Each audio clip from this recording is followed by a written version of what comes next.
నేనే, నేను, నువ్వు. నీకు నువ్వే, నాకు నేనే. నాకెవరూ వద్దు, నేను ఒంటరిగానే బాగున్నాను. నాకు నేనుగానే బాగున్నాను.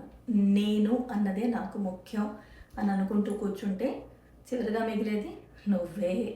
నీకెవరూ ఉండరు, ఎవరూ రారు. అదొక అంటే నేను నువ్వు అనుకునే బదులు మనం అనుకున్నాం అనుకోండి.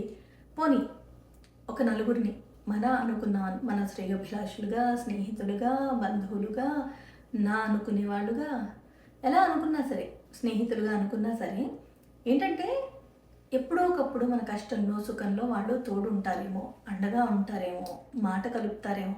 అలా కాకుండా ఎవరూ వద్దు, నాకు నేనే మీకు మీరే, నాకు నేనే మీకు మీరే అంటే అంతే, అంతే. అలాగే అవుతుంది, అలాగే ఉంటాం, అలాగే ఏడుస్తాం.